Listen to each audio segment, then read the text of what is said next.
They didn't like to wash, so they covered themselves with strong, poisonous perfumes instead. The scents were made from arsenic, whale oils, and animal fat. The smell filled the halls of Versailles, making people faint while they talked. The palace smelled fancy and disgusting at the same time. Even breathing could be dangerous. Here are 10 of the deadliest hygiene habits royal women used, showing that some of the world's most beautiful women risked their lives just to smell perfect. They brushed their skin with poison and dared to name it beauty. Power has always had a face, and in the 1500s, that face had to be white. Paler skin meant money, rank, and purity, while tanned skin meant labor. Royal women learned this early, therefore they followed the same rule generation after generation. If nature gave them color, they would bleach it away by hand. The most famous recipe for royal beauty mixed lead carbonate, vinegar, and water, known as Venetian ceruse. Queen Elizabeth I relied on it for decades to hide scars left by smallpox. It worked perfectly on canvas, under candlelight, but each layer seeped into her skin and blood. Historians believe that by her final years, she suffered from tooth loss, hair thinning, and facial paralysis, classic signs of lead poisoning. The poison didn't stop with Elizabeth. In France, Catherine de' Medici's court used a cream made with arsenic and mercury, promising holy paleness. Venetian nobles ordered their powders from apothecaries who handled ingredients wearing thin linen masks, an early sign that even they feared what they sold. Doctors of the time blamed women's vanity, yet physicians kept writing new formulas, calling the mixture safe if used lightly. By 1700, medical journals from London to Paris recorded dozens of deaths linked to these cosmetics. Still, fashion survived another century because beauty meant control, and control meant survival at court. The mirror was both a shield and weapon. However, a few royal women searched for eternal youth inside their bathwater instead of their powder box. The next story begins where the steam turned silver. They bathed in shimmering poison, praying it would keep them ageless. Power always wants to stop time. Royal women feared wrinkles more than war, therefore they searched for ways to freeze age inside their skin. The strangest cure came shining in a bottle, liquid silver, pure mercury. Doctors in both Europe and China promised it could make skin glow, heal spots, and bring back youth. Records from the Ming Dynasty mention empresses using immortality creams made with mercury and crushed pearls. The same idea later reached Europe, where apothecaries mixed mercury with rose oil and vinegar for noble clients. At first it worked. The skin looked brighter, smoother, and cold to touch. That cold felt like proof of magic, but the shine carried a quiet cost. Mercury enters through pores fast. It moves from skin to blood, attacking nerves and lungs. By the 1600s, royal doctors started noticing trembling hands, memory loss, and sudden mood swings in their wealthiest patients. Historians now believe that Queen Elizabeth of Bavaria, called Sisi, used mercury tonics throughout her life. Her diaries mention strange fatigue and pain that no medicine fixed. Even after deaths piled up, the belief refused to fade. Beauty meant power, and fear of losing beauty meant surrender. So they kept soaking, polishing, and praying that the glow stayed longer than the pain. However, when bodies began to shake and eyes dulled, alchemists offered a new miracle, gold that could heal everything. The next story begins with a cup that sparkled like sunlight and killed quietly in return. They drank gold, trusting it to fix all ills. The richer the court, the stranger the medicine. When mercury failed to save beauty, alchemists turned to gold. They melted it into powder, mixed it with wine, and called it liquid life. To royal women, it sounded holy, a way to glow from the inside. Therefore, they drank it by drops, trusting the sparkle more than science. In 16th century France, Queen Isabella of Spain owned bottles of aurum potabile, a gold tonic that promised perfect skin and long life. European physicians said it balanced the body's humors and strengthened the spirit. In Mughal India, gold tonics called Swarnabhasma were given to queens as daily medicine. The belief spread fast through every royal court that could afford it. However, gold does not leave the body. It builds inside organs until they fail. Historians studying preserved hair samples from European royals found traces of heavy metals far above safe limits. Records show women suffered from slow poisoning, swollen limbs, aching joints, constant exhaustion. One French duchess described her pain as the sun burning within me. Still, no one stopped. To question gold was to question power itself. Alchemists sold it as immortality in a cup, and nobody wanted to admit death had a stronger recipe. The more it hurt, the more they believed it worked. When the last bottle ran dry, a new obsession appeared. Hair became the next battlefield for beauty, and the cure for dull color came from something no royal perfume could hide: urine mixed with ash. They used lye and urine to brighten their hair, beauty by any means. Gold lost its power, but beauty never waited for reason. Hair became the new crown of purity, and royal women wanted it pale as sunlight. In Venice, the paler the hair, the higher the rank. Therefore, noble ladies spent hours turning brown into gold using a strange and dangerous mix: urine, lye, and ash. They sat on rooftops, faces covered, hair spread wide under the burning sun. The smell was sharp, the sting worse, yet they stayed still for hours. The mixture burned their scalps until blisters rose. Historians say women used human and horse urine because it activated the lye. It stripped color fast, but also stripped the skin. Infection came quietly after beauty. Barbers across Europe sold bottles of sun elixir, promising the same shade that painters gave to angels. In France, Queen Catherine de' Medici's ladies were famous for their pale curls that came at a price, hair falling out in handfuls. Doctors later found that the ammonia in urine mixed with lime caused deep burns, leading to open wounds and fever.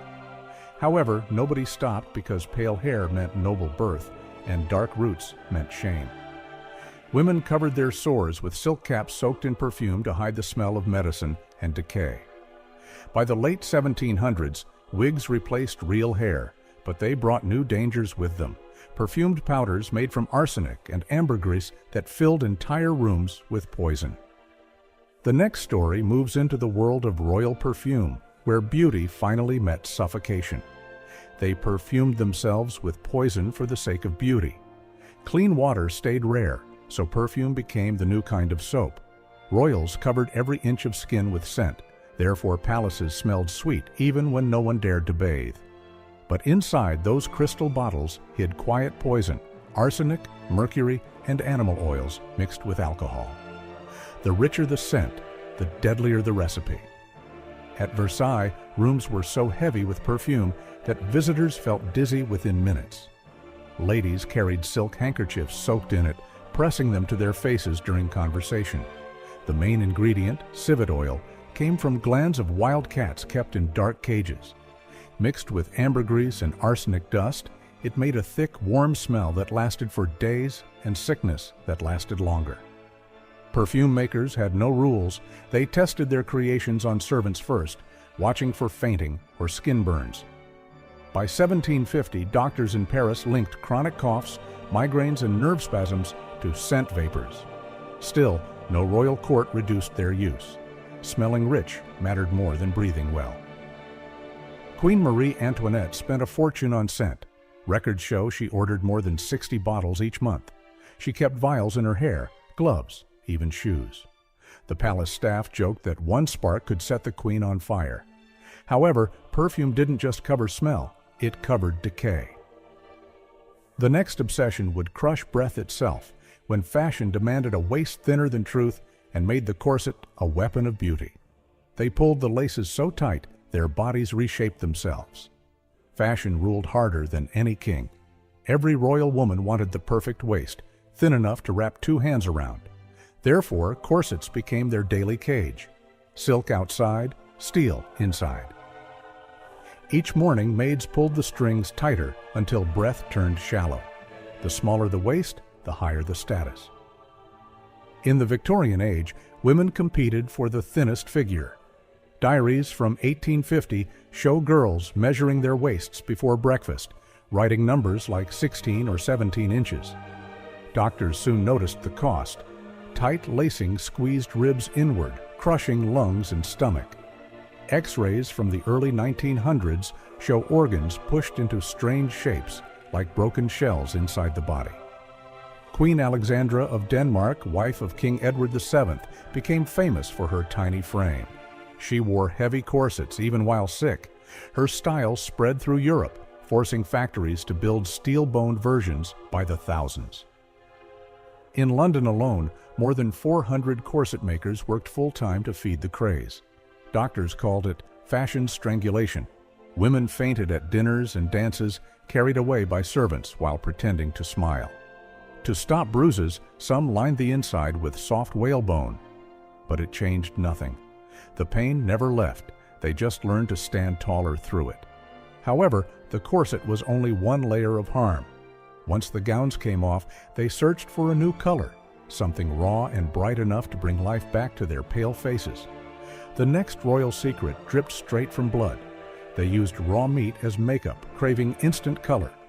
Pale skin meant power, but too pale looked sick. Therefore, royal women began painting life back onto their faces. When powders made from lead turned them ghostly, they reached for something real, fresh animal blood and meat. It promised color that no paint could copy, but it carried a danger hidden under every layer.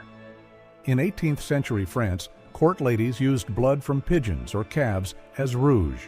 They dabbed it lightly across cheeks before a ball, hoping it would dry fast enough to avoid staining gowns. The warmth of the room brought it back to life, smelling faintly of iron.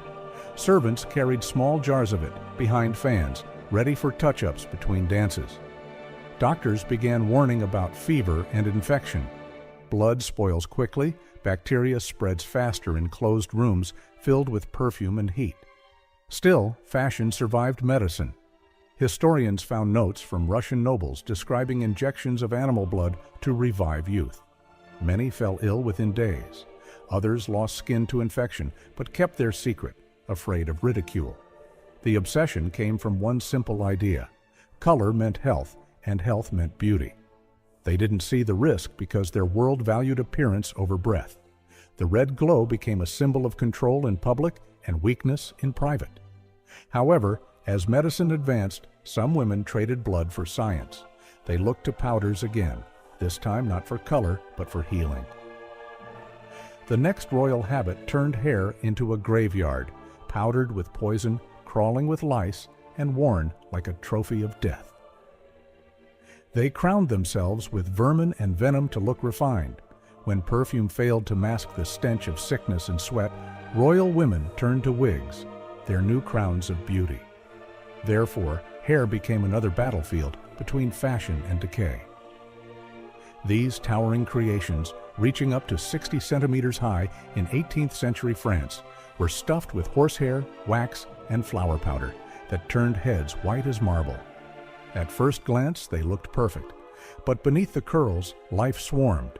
Lice nested in the roots, mice crept in for warmth, and the powder itself was laced with toxic white lead. Every pat of powder released clouds of poison. Servants used bellows to dust the wigs, their own lungs filling with the same deadly air. Historians found that Marie Antoinette's court spent more on wigs than food, around 2,000 livres a year per woman. Some wigs weighed over 8 kilograms, leaving bruises on the scalp and headaches that lasted for days. To keep the hair stiff, women slept sitting upright, faces hidden under gauze soaked in vinegar. The smell lingered everywhere, sweet, sour, and chemical. Doctors of the time warned of powder lung, a slow poisoning from the starch and metals used in the mix. Yet giving up fashion meant losing status, and no queen dared that. However, beauty wasn't complete with hair alone. After perfect skin and sculpted wigs came the royal smile, the final promise of grace. Therefore, the next obsession was far sharper, cleaning teeth with acid strong enough to eat through bone. They scraped their teeth with coral dust and acid, beauty by erosion.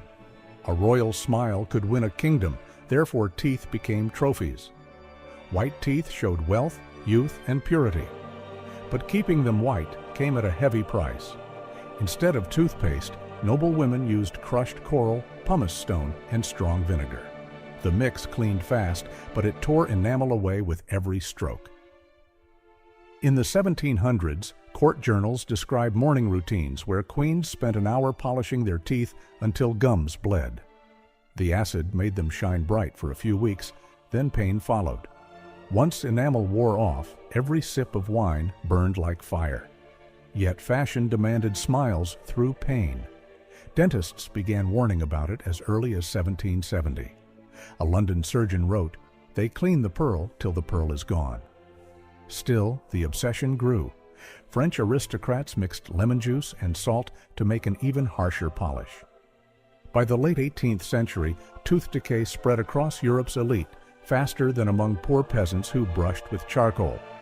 Historians studying royal skulls found ground teeth, exposed nerves, and metal pins where roots had fallen out. Queen Marie Antoinette reportedly suffered severe mouth pain by her early 30s, her diet reduced to soups and soft bread. However, beauty didn't end with smiles. Even while their teeth crumbled, royal women feared the very thing that could save them: water. Therefore, the last royal habit turned every bed, every gown, and every sheet into a breeding ground for sickness and rot that no perfume could hide. They slept in filth, avoiding clean water they swore was deadly. By the 1600s, Europe's richest homes glowed with gold but smelled like sickness. People feared water more than dirt, therefore queens avoided baths for months or even years. Doctors claimed bathing opened the pores and let disease enter. Perfume became medicine, silk replaced soap. At the French court, Queen Marie de Médicis bragged she had never taken a full bath in her life. In 17th century England, Elizabeth I owned dozens of gowns, but washed them instead of her skin. Some royals wiped with dry clothes dipped in wine or rose water, calling it cleansing. The problem grew worse in winter when castles sealed their windows and trapped every odor inside. Servants sprinkled talcum and ground rice powder over their masters' bodies to hide sweat and lice. Under wigs crawled colonies of insects. Archaeologists studying preserved royal wigs found traces of lice, mites, and skin flakes thick as dust. Royal bedding turned into a breeding field for disease. However, the belief in dry cleanliness lasted centuries. The French court used hundreds of liters of perfume each week to mask decay. The scent of ambergris filled bedrooms, and the mixture of sweat, powder, and oil-stained silk sheets brown. Many nobles died from infections that began as small rashes caused by their own hygiene. Therefore, the empire of beauty ended where water was feared. Behind every jeweled crown lay skin burning, teeth rotting, and air too thick to breathe, proof that